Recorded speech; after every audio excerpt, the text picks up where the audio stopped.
welcome everybody to this session. Thank you very much for coming along to the session looking at the future of digital technology. My name's Claire, this is Sue. Hello. By the way, the session is being filmed, so you'll be able to watch it back. Claudia's just waved from the back. So. Yes, Sue and I are both circuit riders on the Communities 2 project, and we'll explain a bit more about what we've been doing over the last few years. First of all, though, I'll just give you an overview of what the session's going to look like. So we'll just have a bit of an introduction and then actually look at how we've got to where we've got to today. So what are the sort of trends that have been going on in the last year or two? We're going to look at cloud services actually in action. We're going to look at Office 365. And then after that, just have a think about what are the implications of smart and cloud technology, and finally a chance for questions at the end, but please feel free to chip in with any questions as we go along. Just before we kick off, I wonder if I could just have a quick show of hands around, first of all, people here who are from the voluntary sector. You're alone there, Audrey, two, possibly two. Yeah. And those of you who are from statutory, so local authority or Welsh Government. And do we have any enterprises, social enterprises, businesses? Private sector business, okay. That's great, thank you. So first of all, just to give a quick snapshot of actually what the Communities 2 project has been doing with groups and organisations. You may be aware of this already, but just to let you know, Sue and I as circuit riders, IT circuit riders, we've been supporting charities and community organisations, social enterprises and micro enterprises with how to use technology, digital tools to achieve business and marketing objectives. That's basically what we've been doing.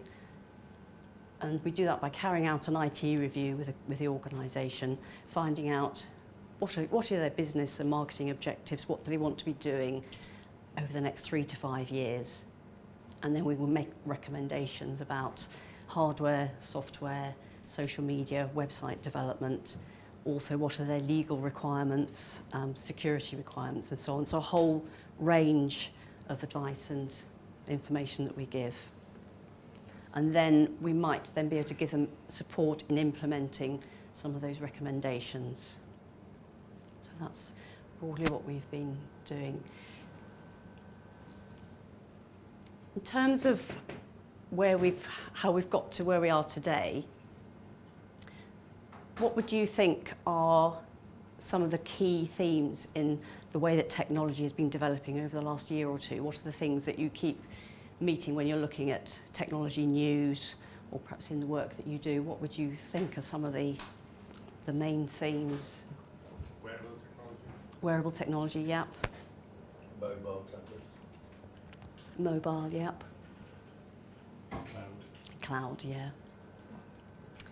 Also, superfast fibre broadband, mustn't forget that. So as of December 2014, 60% of Wales was covered or has fibre broadband, and the BT's target, or Welsh Government target, is 96% of Wales by spring 2016.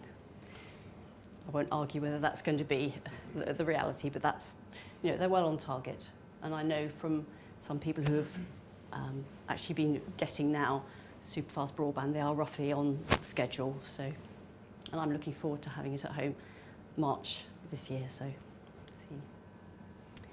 Cloud services, somebody mentioned cloud services. Software as a service online. So software providers like Adobe, Microsoft and so on, Sage, pushing effectively, encouraging customers to actually take out online subscriptions to their software rather than buying one-off licenses. And we're actually going to look at Office 365 in more detail a bit later on. So Sue's going to take us through that, what the benefits are and the different packages that you can get as a personal user or a business or a voluntary sector user. Online services, so local authorities for job applications, job searching, benefit system and so on. So there are more and more services that are actually being provided online. Online shopping, So 74% of adults bought goods or services online, and that's up from 53% in 2008. So, and it's becoming a global marketplace. Again, a little bit later on, we'll actually look at what is the global internet use. This figure I thought was quite interesting, the number of businesses that are using websites now. And I actually thought it was a relatively low figure. It's still only 72%, and I think that's actually quite low. I would have guessed it to be higher than that. But in Wales, we're actually very slightly higher than the UK average. Mobile device use. So internet access now through mobile is coming up to 60%. So, and website design, anyone who's involved in either specifying websites or developing websites, you know now that mobile responsive website design is essential. It's no longer something that's an option. It has to be, if you really want to get to all your audience, it actually needs to be responsive.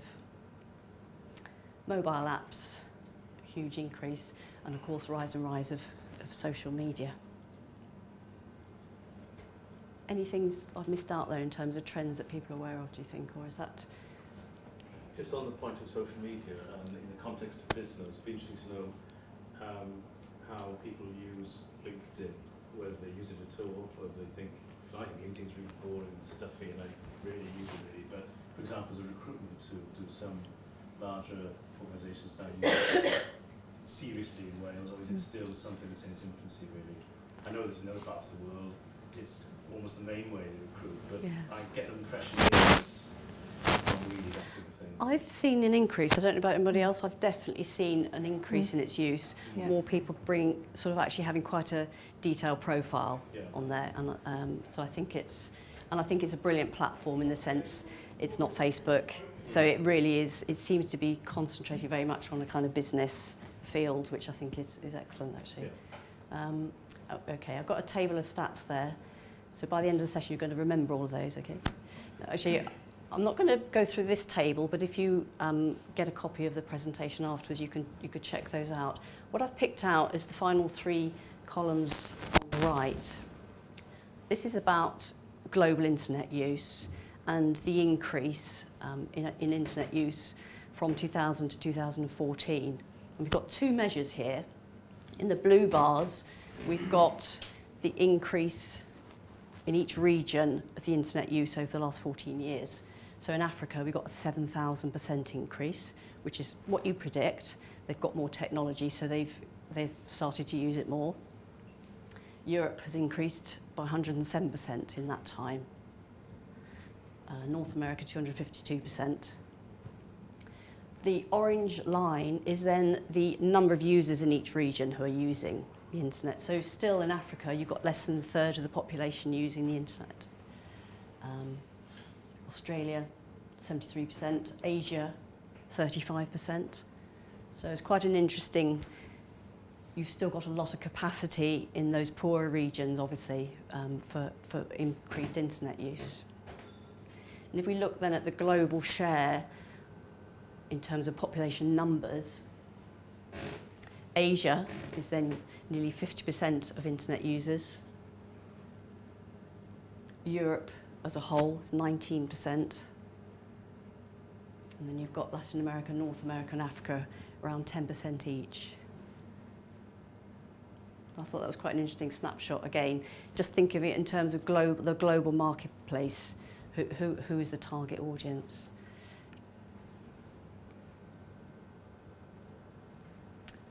We talked about mobile apps a little bit earlier on. There's been a steady increase year on year. And again, it's predicted to be the same increase for 2015. Global spending on mobile apps is just growing and growing. So. Do you think that apps are a sustainable sort of investment? Because one of the big issues is the fact you have to develop apps for so many different platforms. Whereas responsive web design, if you take the fact that super fast broadband rollout, pervasive Wi-Fi access everywhere, mobile access, we're all here with Wi-Fi today, you're out there with 4G in Cardiff and that sort of rollout.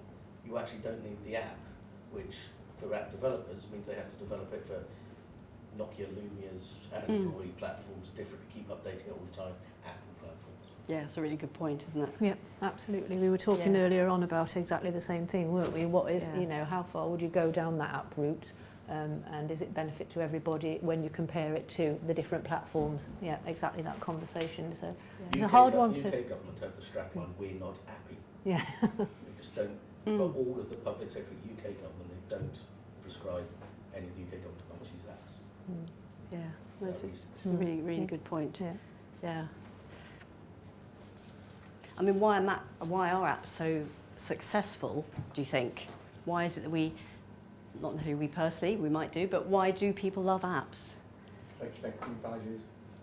Like collecting badges, yeah. I think it's individualised, isn't it? If an app is Yeah. useful to you, Yeah. have Yeah, it. Yeah. yeah. If UK government say we're only going to do it this way, the Yeah. first thing you're going to get is a backlash of customers who Yeah. don't want to do it that way. Yeah. So that's why apps are good. You Yeah. use them for the specific Yeah. purpose you want. And it depends what that, your target audience as well, and Yeah. perhaps the demographic you're trying to reach. Maybe Yeah. you're trying to reach a younger audience, then perhaps apps is a better tool to use. And maybe developers love doing them too, because they're actually, a lot of people can get engaged with coding and creating and building things that perhaps couldn't have done before. You're not building, you don't have to get the metal or the plastic to put it together. It's just what your mind can do with the code. So maybe it's very accessible to people, creativity-wise. The development of apps has become a lot more affordable. There are a lot more sort of tools you can use to do it, so you don't necessarily need to have the coding skills to Yeah. create an app Yeah, nowadays. absolutely, yeah.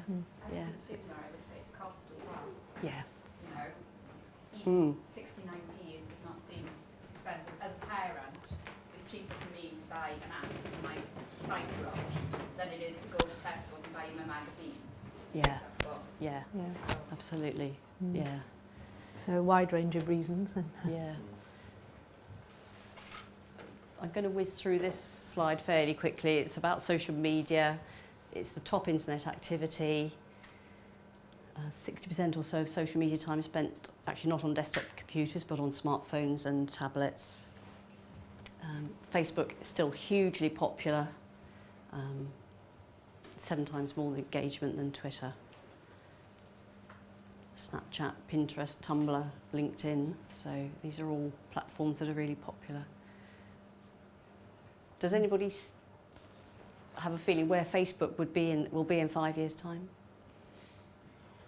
I came across one gruesome story actually. Well, it's not gruesome, but sort of made me think actually about people bequeathing their Facebook. Oh, crikey. Wow. So it was a bit sort of, but anyway, it's Yeah. a great invention, isn't it? Yes, So because it's an it's... archive question, I think, and I want to. Yeah, but I'm actually going to make a comment about that towards the end, actually, about yeah. data retention and archiving. Yeah, because Facebook would argue they own it. Yeah, yeah.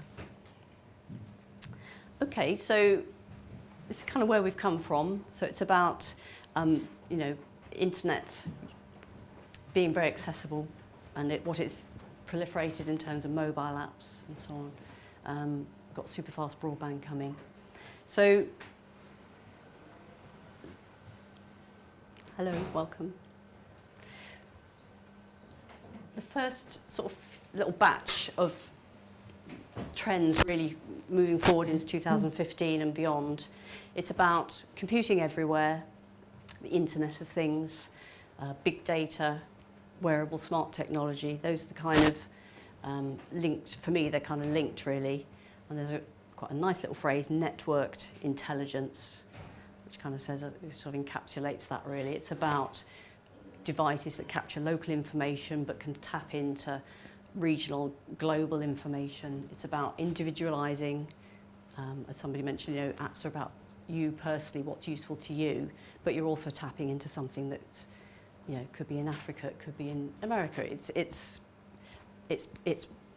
the ultimate connection really between local and global. I mean, it's huge potential.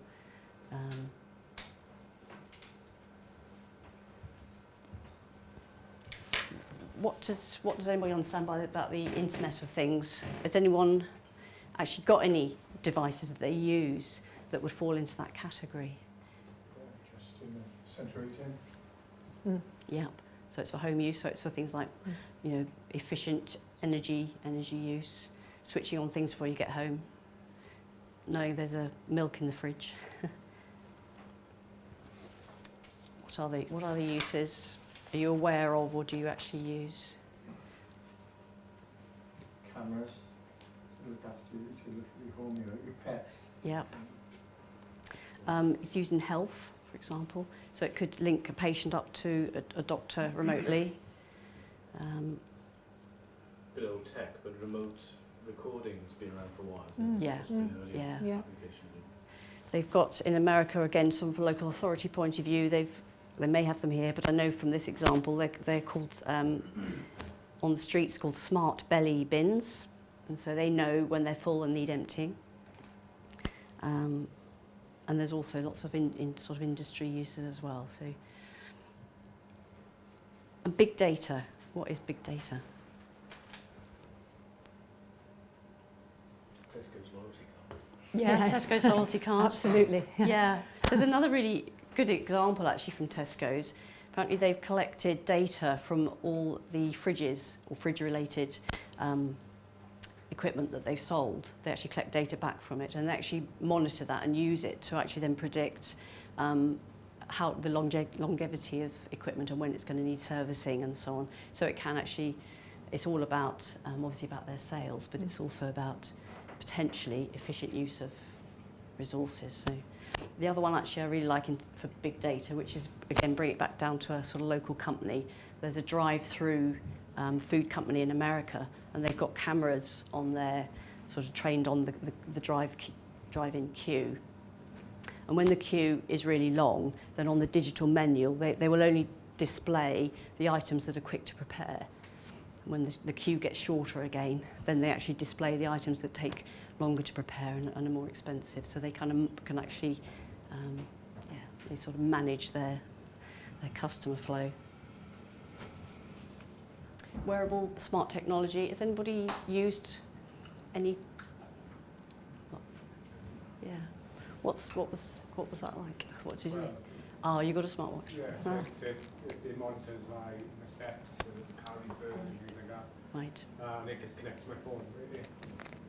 It's a predominant part of every day. Before I go to bed, I switch it on to night mode, you know, and it's predominant part of it. I'll be like, you don't even realise you're wearing smart technology anymore. It's integrated into everyday life now. That's really interesting, because how long have you had the watch? About a year and a half. Yeah. Yeah. Again, I think there's something about this is about the human ability just to change quite quickly, to actually adapt and get used to things, which I think so. 3D printing, gamification and cloud services, again, some other buzzwords, other things that are kind of very much in the technology news.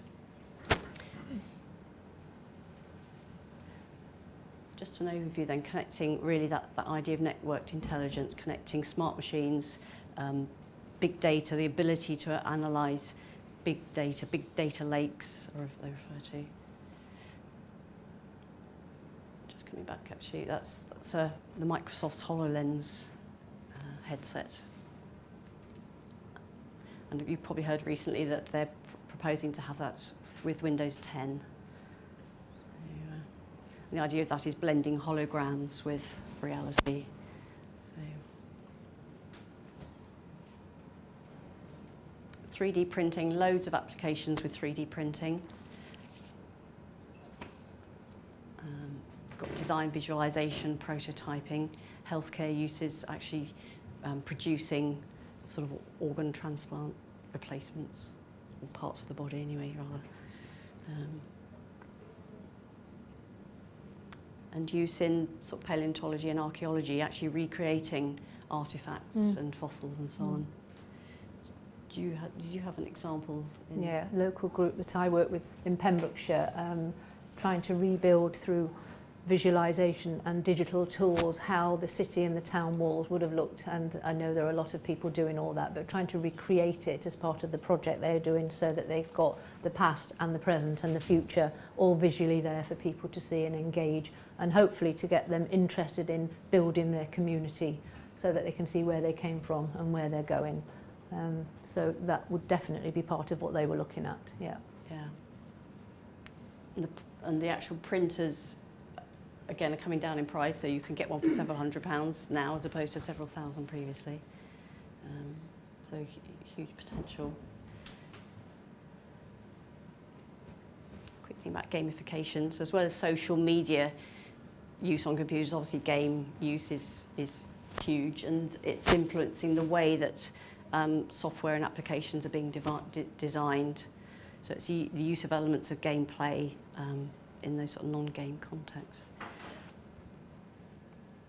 Because we love to get rewards, we love to get things right, and even though it's all very virtual. So the 5 common mechanics would be things like points, badges, levels, leaderboards, challenges, and so on.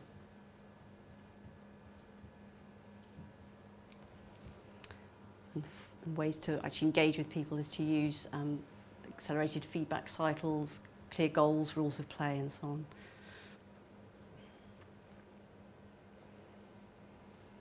We're just going to move on to the cloud, to Office 365 in a moment. Does anybody got any questions so far, or anything else you want to comment on before we do that? Okay, I've got some numbers to show you, which you can have a think about, which we'll come back to in a bit.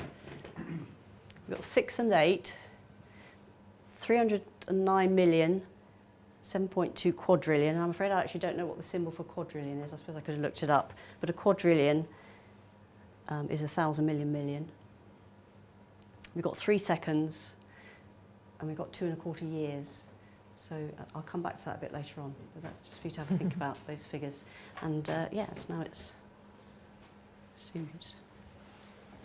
Thank you, Claire. So, hello, I'm Sue, as Claire said.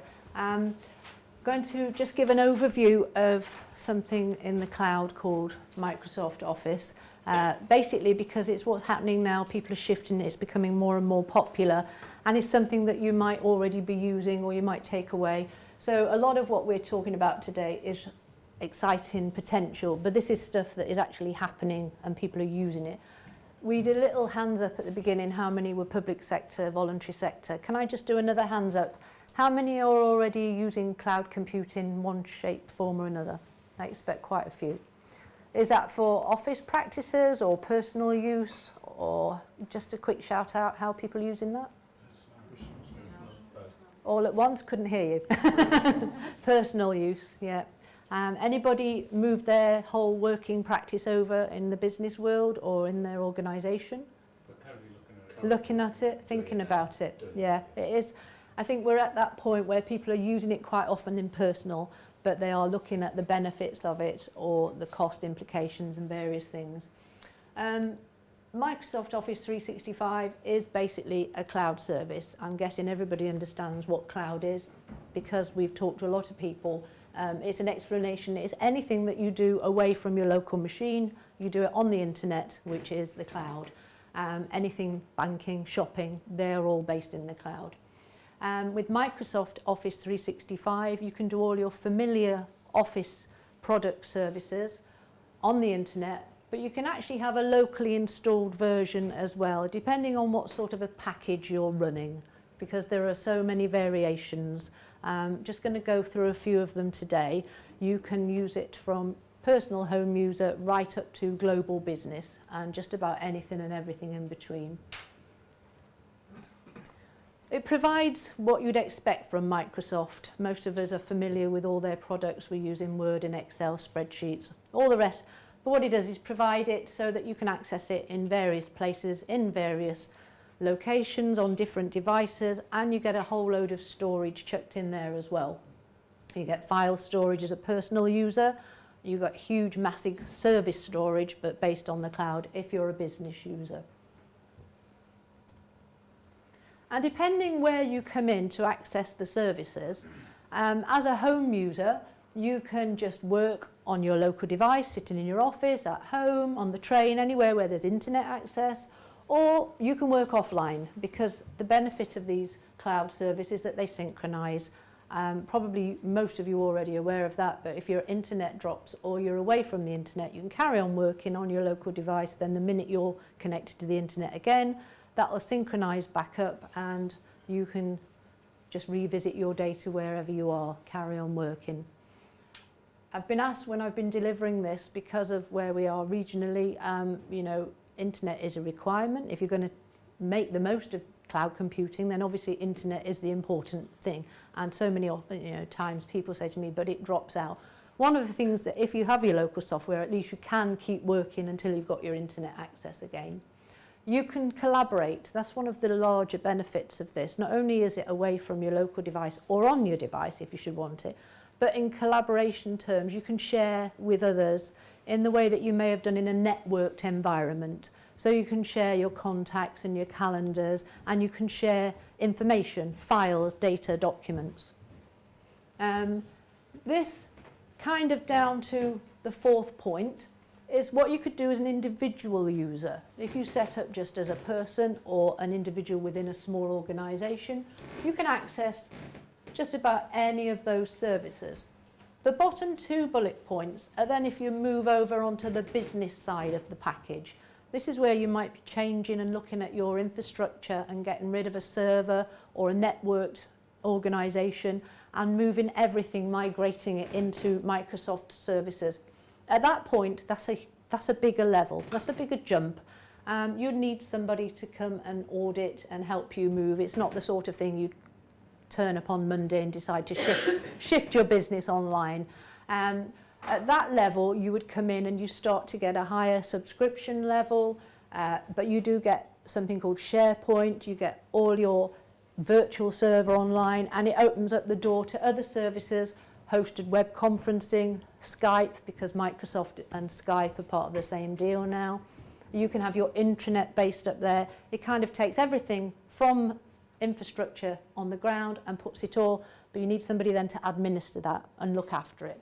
So it does take another level of planning, migration. You would need a company to come and help you migrate unless you've got a person in-house that can actually do that for you. The benefits of using it at all, people say, well, why, if I can use Microsoft on my local machine, why would I want to do this? As I said, it's the opportunity to work remotely. One of the reasons that we wanted to gauge how many people we'd got from various sectors, possibly in the public sector, it's not quite such an option as in the third sector, or when you're setting up a project where there's no office space and people are working from home, or funding is very restricted, or depending on how public sector workers work in the future, this allows you to work remotely. Very beneficial if you are a small project with limited funds and you've got 5 outreach workers in West Wales and your head office is in Cardiff. You can set up a user and they can then link back in and share information with you. It means that your software is always up to date. So if you're still running Microsoft 2003 at home, if you buy into cloud services, they update as updates come out. So you don't have to purchase the new version each time. That's something that Microsoft deliver to your device. They do that automatically for you. So there's no repurchase. And with certain subscription levels, you can deploy your one license out to 5 devices. So I've got this isn't my laptop, but I've got it on my laptop, my phone, my tablet. So if I'm working on one place, close that, clear off to another location, I just open the same document then on something else, carry on working. I've got the benefit of accessing it all over the place. For the third sector, this is a really useful area for businesses. If you are a registered charity, registered charities can actually benefit from Microsoft's donation scheme. They can get a business level of Microsoft services for free, basically. They just need to meet the criteria, and the criteria being that they need to appear on the Charity Commission website. They need to have a charity number, because Microsoft is obviously a global corporation. The only way that checking that you qualify for their donation scheme is to look down Charity Commission list, and if you appear on there, you should meet their criteria. What they will do is give you free online cloud computing from their donation scheme. They'll also give you, for a trial period, local software as well. And at business level, that would kick in the access to the video chat and everything else they've got. But it is a great benefit for registered charities if they're looking at shifting the way that they work. But for home users, it's a very, very economical way of setting up a remote worker. different types of subscriptions cost different amounts. You can go in as a home user, so an individual could set themselves up, pay an annual fee to Microsoft. For that, in return, they get cloud computing, 5 devices, local software, online storage, always up to date. The costs may shift, so I haven't identified them. We've just flagged at the website if you want to go and have a look. I have been asked when I've delivered this why in the world of work would be looking at home user level. As I've said, if you're a remote worker, if you've got a project that's only got a couple of people on it, then that may be a really suitable option. If you're not paying a hot desk fee and you're not paying electricity, then to set somebody up for a year for £80, that gives them a full up and running office that they can access from anywhere. You can go and have a look on the website any point. The prices may change, various they do. So you've got home or personal. One gives you 5 activations and one gives you slightly less. But that's a very, very reasonable price to have a person up and running working. There's some that you don't have to pay at all, though. Yeah. Mine I use ones that you don't pay, so Yeah. I wonder why you're promoting one that people would pay. Because we're looking at the Office 365 paid. You can use the OneDrive, is that what you're... Yeah. There is a OneDrive for free. You can use that without a doubt. Because this actual presentation is part of a broader session that we do, but for the purposes of today, we're looking specifically at this level that you could buy into. But you're right, the OneDrive that formerly was SkyDrive, you can access as an individual. You get maybe a slightly less function, not much, but you're absolutely right. You can use it as a OneDrive package. But in the 365 full implementation, that's where we're looking at today. But yeah, because we have, not as part of today, but you know, the breadth of what's available online is wide, and we couldn't fit all those options into one presentation. So we've particularly looked at looking at Microsoft Office in a working collaborative environment. So this is the level that we've come in at. Yeah. But you are right, Alan, yeah. OneDrive as an individual, Microsoft account, free email, and you can just log in and you've got your online. What you don't get with that is your offline software. So you don't get your locally installed software to go with it. Everything is on the cloud.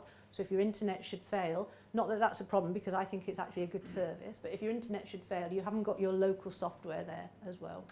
So that's the difference. One of the other changes that's it's going to be interesting to see how that starts disrupting that sort of model. Perhaps not so much in the business environment, but in the home environment, is the fact that in the last couple of days, Microsoft have made it free to every student. That's every school student. So as long as the school takes up the account and then the student gets has an email address. It was only available in the US up until, I think it's in the last 48 hours they've announced it. It's come out. There's a list of countries, but obviously the UK is one of those. Right, I hadn't actually so I think seen we're that. going to see that you're going to have all these, 8-year-olds who have got access to that can have a home user, 5-device, 1 terabit for free. So you imagine you take that and use that in your home on that child's Yeah, home, you are right. in the home environment. Yeah, you are absolutely right, no doubt about it. And you get access to all your online then. Where we're looking at is the paid up version where you get on and offline. No, you that get is, your no, soft. that's They're the giving home, you everything. Yes, it's not the OneDrive, that's the home That's user the home account user account that with they're the giving 5 you. installs on 5 different devices. with Wow, 1 all right, terabit. that's just come out. But Then just I got- haven't seen that. Universities, you want a Yes. Yeah. As long as you've got a university email address, you can get free software including Office Yeah, 365. yeah. Yeah, but they're just in And the last they'll 48 take that hours. home and share it out with the family, obviously. Yeah. Can you Yeah. explain to me how you get Office on a tablet? You download it as an app, strangely enough. Yeah. We were talking about apps earlier, so you go and you get from Microsoft the tablet version. You download each of the Word, Yeah. Excel, and Components then you individually. sign Yeah. And what platforms do they work on all of them? Yeah. in. Yeah, I've got it on the iPad over there. I've got it on the phone. Other people will have it on theirs. So you get, like we say, each component. So you get a little Excel app and a Word app and a PowerPoint app. Yeah, and you work on them, and then they talk back to the central area, and you open it again on another device, and it's all there, providing you have the internet in the middle that synchronise it all back up again. You don't get publisher with no OS X. No. You get only So you don't get it on the Apple Yeah. Mac stuff, you don't get Yeah. publisher. Doesn't work on Yeah. don't know Business, we only have one private business in the room, I think. The business rates are higher because in terms of business, this is looking at migrating all of your infrastructure into the cloud. It will open now, it's just taking a moment. So for business, that isn't something that you would do in the home user level where you can just have, as you say, you can use OneDrive, but if you want the whole package, then you'd sign up as a home user, have everything everywhere. This is migrating your whole business. So you just move everything up into the cloud and you have somebody to administer it. You have all your Outlook. You add users, take users away. They look after all your data. They upgrade everything. And this is a new way of running your business. If you wanted to look at migrating, you would need help auditing what you've got and how you do it. And there are companies around that can help you with that. Those are pretty reasonable rates, really. Per user per month is very good. Yeah, for Yeah. a small company. Yeah, per user per month is very good. They do change periodically, which is why I haven't put them in the actual, presentation, because when you look at this again, maybe in a month, they might have just gone up or down a little bit. So say if a company has already invested, what is now probably legacy software, they might have Microsoft products from Yeah. a few years old, Yeah, yeah, like Outlook and PowerPoint and the rest of it. yeah. But what's to stop them carrying on using those? So they've got your local software, but then use this facility for cloud. Presumably you've got an element of backwards compatibility. I mean, perhaps you haven't, maybe that would be part of the problem probably with Microsoft, but I think when you buy into these, you get both ends of the equation anyway. yeah, so if I did a PowerPoint presentation on a Microsoft, 2010 package, Yeah, chances are it would work fine on Yeah. this. Yeah. It does. Yeah. Yeah.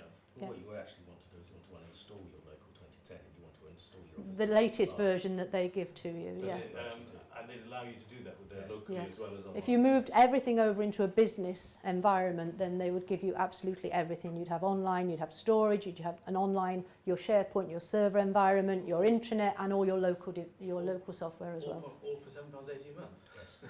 Yes, rather than Yeah. £400 one-off purchase Yeah. or something. yeah, yeah. I know. £93. Yeah. And I've been asked lots of times, because you've got these environments, other providers are available, as they say, and the question is, well, why would you go with this and not that?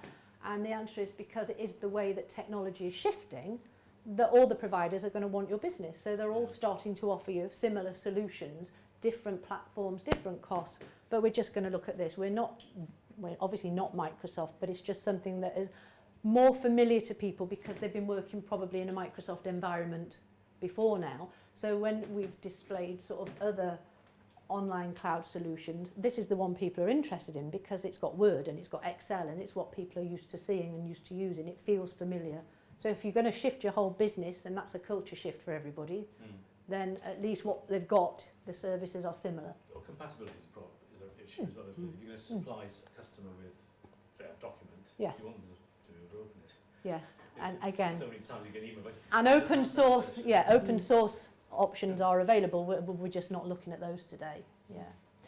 In terms of third sector, Microsoft has a donation scheme, providing you're a registered charity, and as I said already, you've got to appear on the Charity Commission to qualify for this.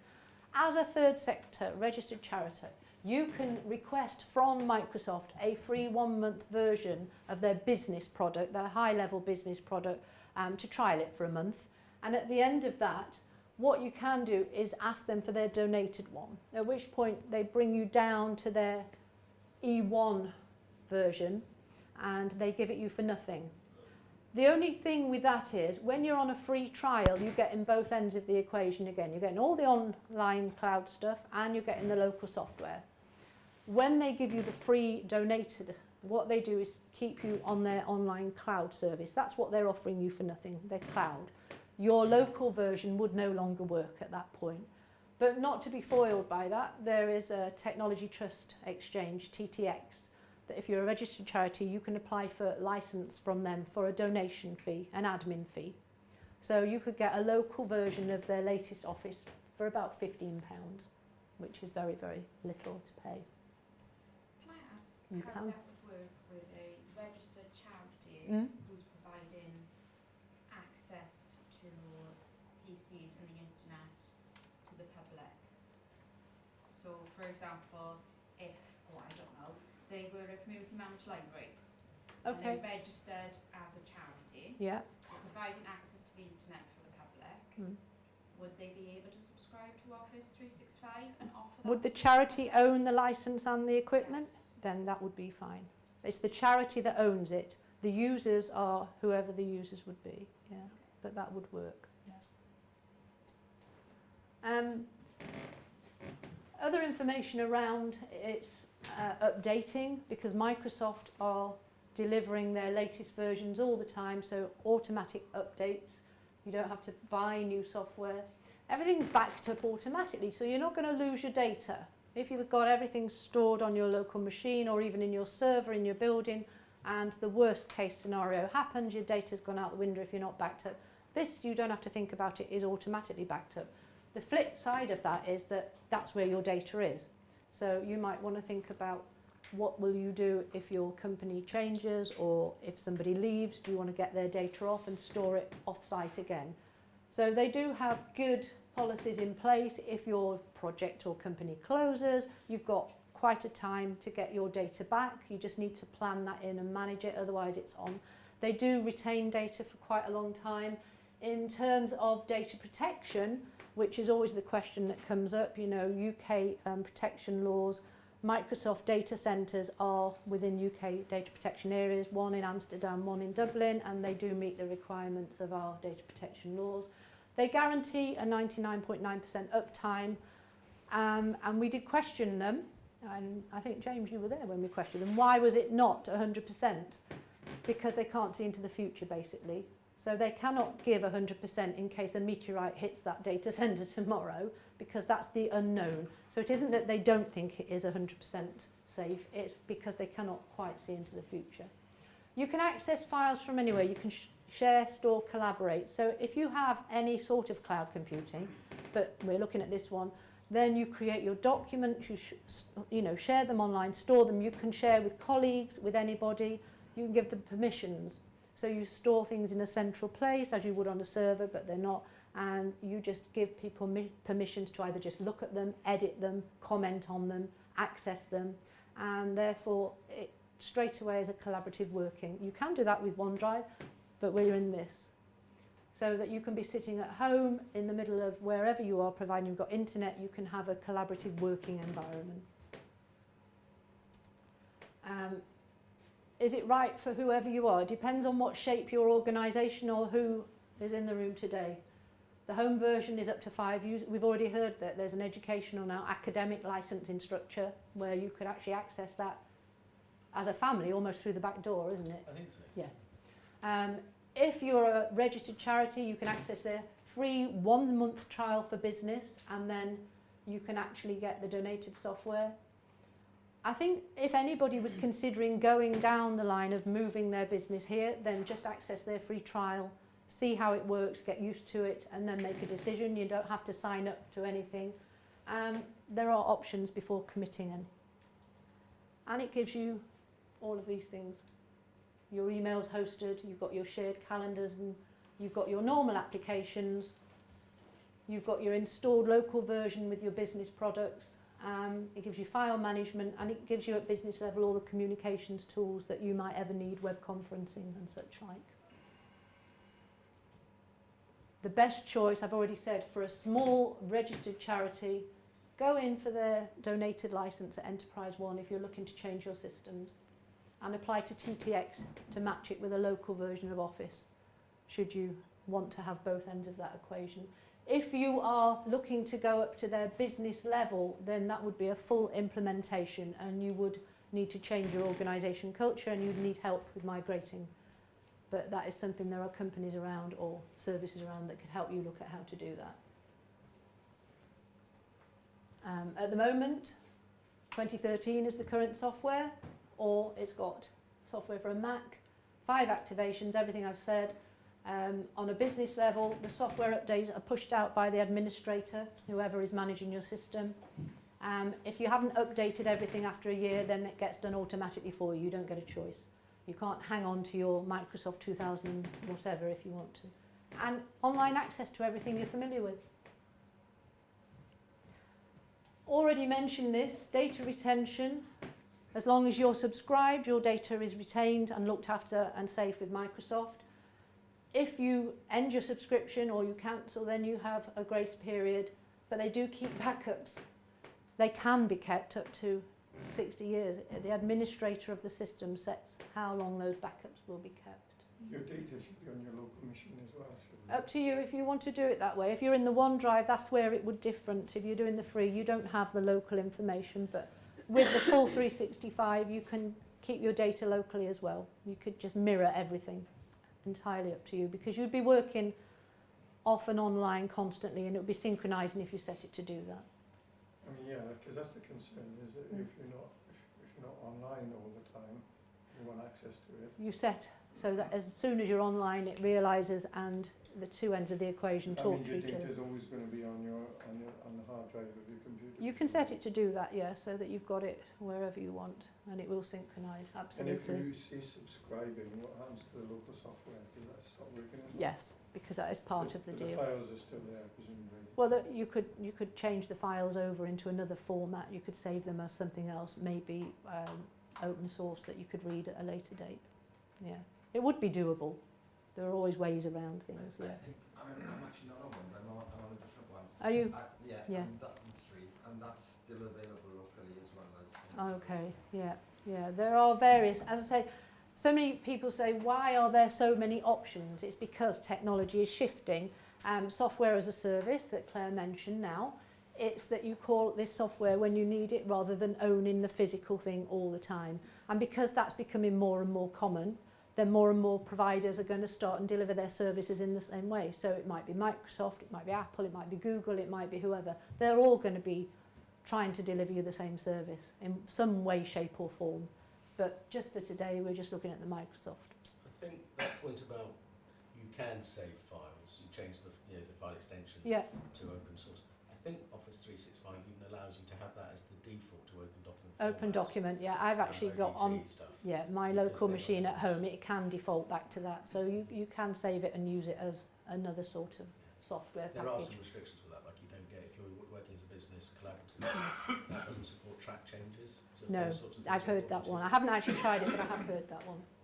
If you were looking to move big businesses across, then you would need training and some support.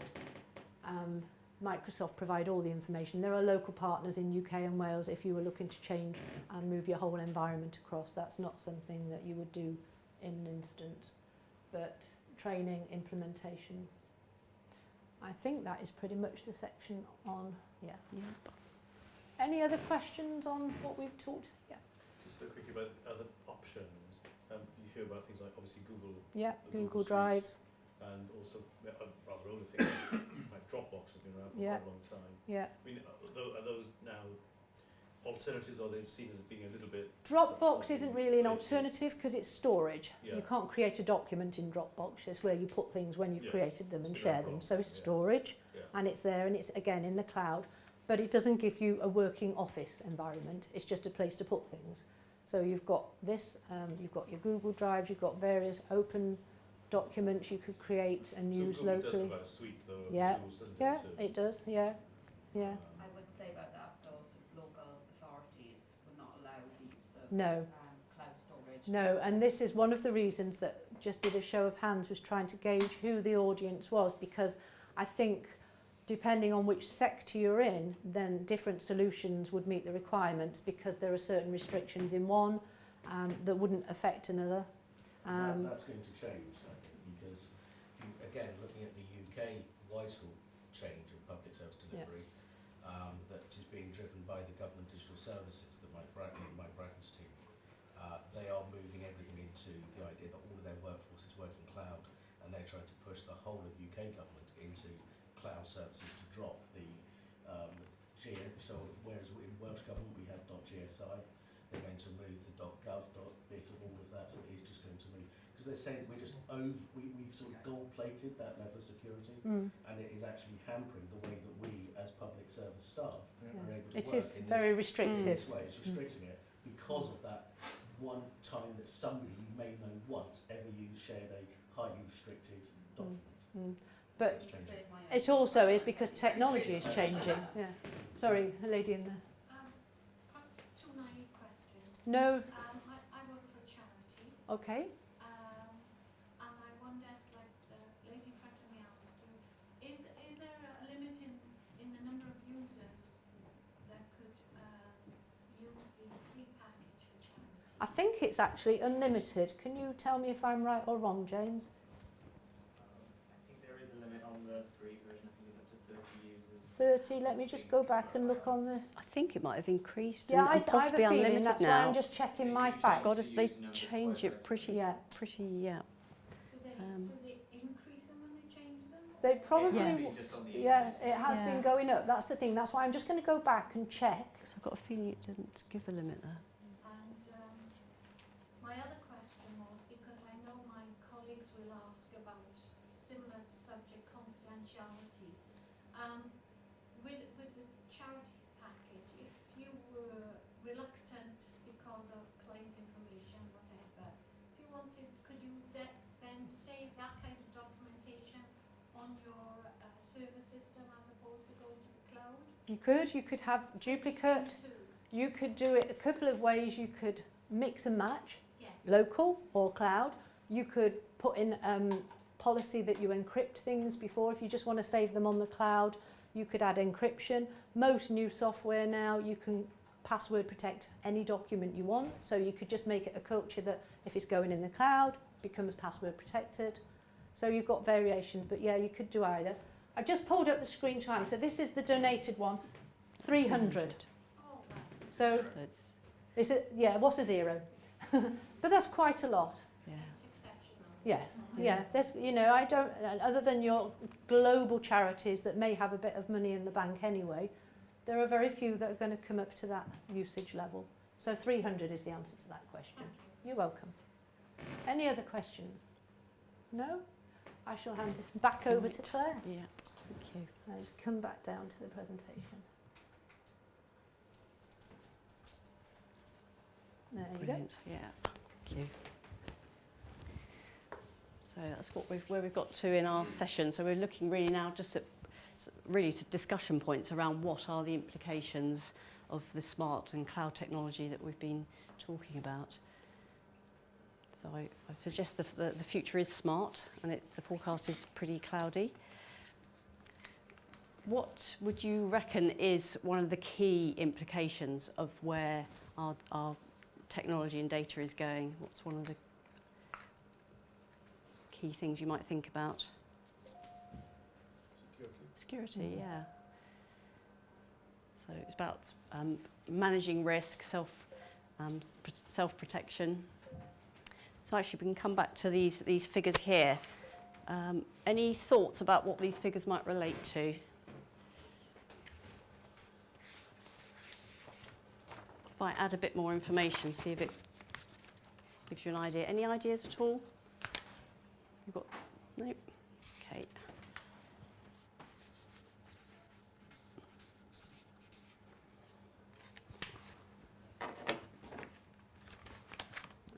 And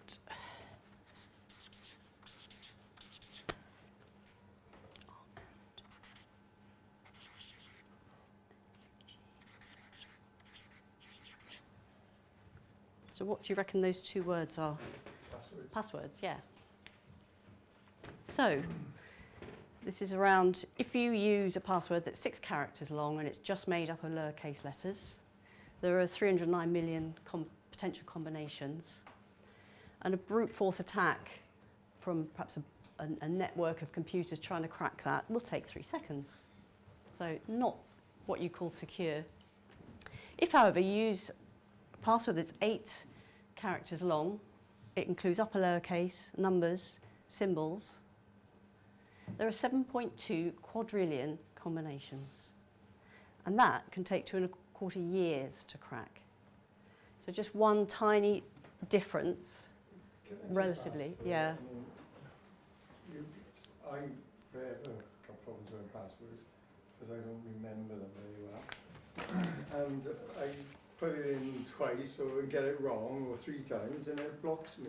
So why am I worried about it trying 300 million times? There are not all systems actually have that protection of limiting the number of attempts at getting in. I don't know if James, if you want to chip in with anything, but A brute force attack is usually using an exploit in the system. So say a WordPress account or something, it has the limited login attempts, but you can bypass those by directly accessing the database through various means.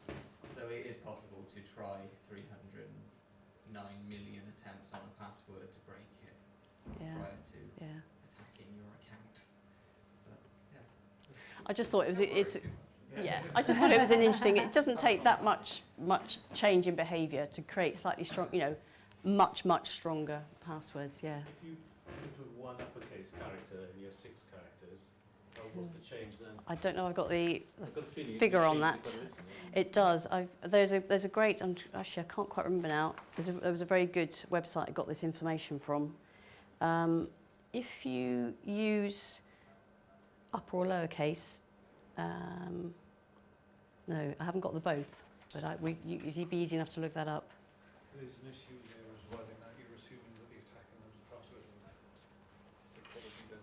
No, so they'd be having to Picking up try. on this gentleman's point, if somebody hacked into your bank and stole a list of account names and passwords, there is no retry limit, and using something like rainbow tables for the short password or brute force on the large password, then they would be able to crack a list of people's security and then use that. So that's the risk, not as an individual, somebody goes in online and pretends to be you, and after 3 times they're stopped, it's the fact that you get somebody losing a DVD of password and username information, and then that can be cracked. And then the question that I wanted to ask is, who's James? Because I missed that in the intro. Oh, I'm so Beg your sorry. pardon? James is our colleague, James Reichelt, who's also a circuit rider. Yeah. So, yeah. Thank you. Sorry about that. There's still a digital inclusion issue around the way technology is moving. So in May 2014, estimated that there are still 500,000 adults in Wales that don't use the internet. And as we heard yesterday, that can be from choice. But the more that we go with everything online, the bigger the digital divide there's going to be. And again, you'll see that actually it can be to do with sort of financial welfare, is whether or not people get online. There are also issues around, something I didn't research, which I'd love to know about, is how much money we've been spending on technology over the last 5, 10, 15 years. Has it got something to do with the fact that the global economy has sort of been crashing? We've actually been spending a lot of money on things and then throwing them away the next week or month or year. Global expenditure. We've looked at Office 365 and we've thought about cloud services. It's not always a straightforward option. It's still about what's your individual needs, what's your organisation needs, what budget do you have, where are you based, are you totally local, are you regional, are you national? It doesn't necessarily make the choices any easier. You've still got to sit down and think about it, possibly get support with actually going through, doing a clear audit, knowing where you want to be in 3 or 5 years. So we know where the technology is going, but it's not necessarily getting any easier to make the choice.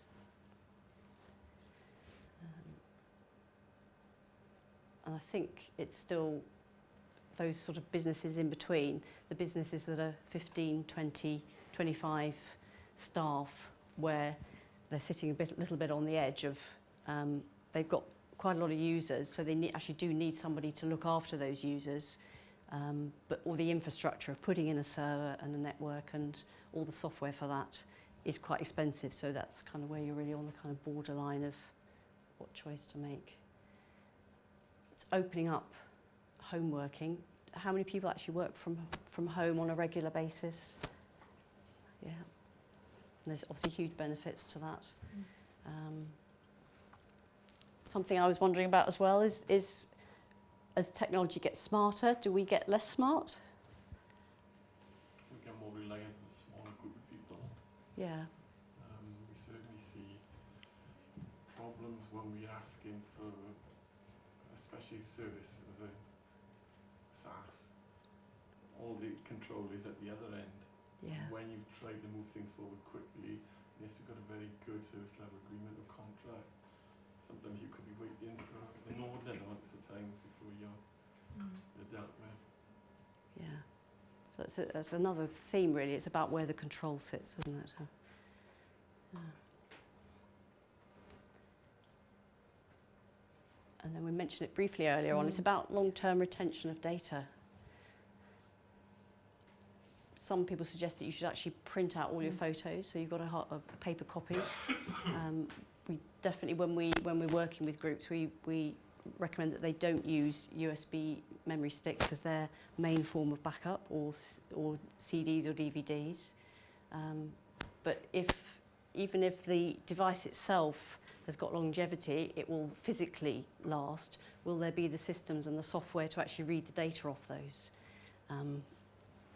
devices? And I don't know if anyone came across this news item just in the news a week or so ago. I'm actually not sure how to pronounce his name. Is Vint Cerf or Vint Cerf? So he's a father of the internet, and he was making a comment about this. And he coined a term which is bit rot, which I think is a good term.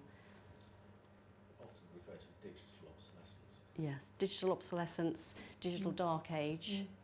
Did anyone remember what his suggestion is?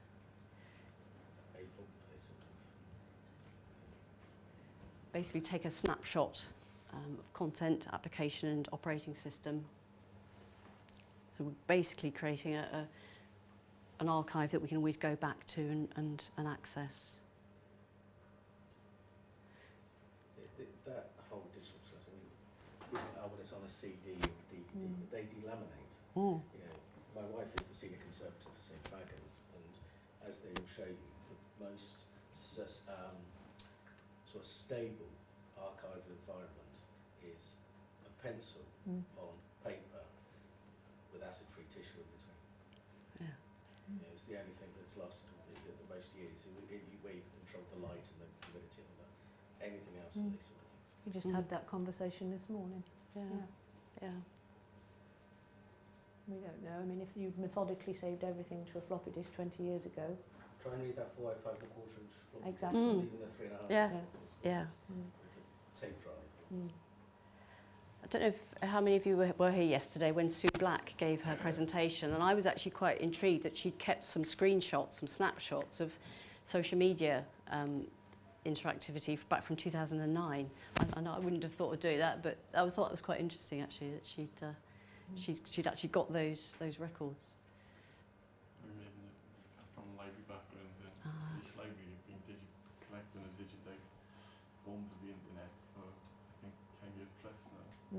And when we invest in things that we've seen in libraries where there was a huge drive to move things to the electronic form for reading and books, for instance, we seem to have reached a plateau now where people have decided that they don't like using electronic devices to They want the book. They want the book. So we're now coming down the other side of that technological curve, going back to something which I suppose is like an app. Does that work for you? Well, the book works for the majority of people. No instruction manual, they understand it, and it does what it says in the tin.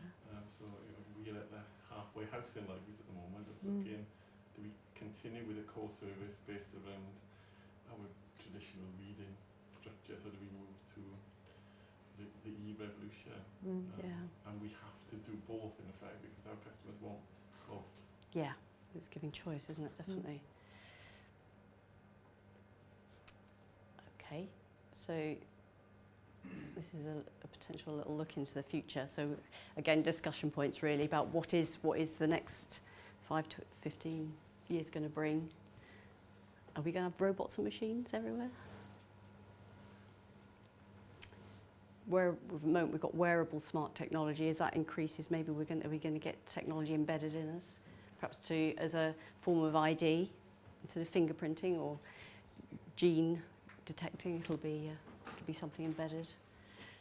We might be lucky and get 5G mobile communications, which will be fast enough to show holographic imaging.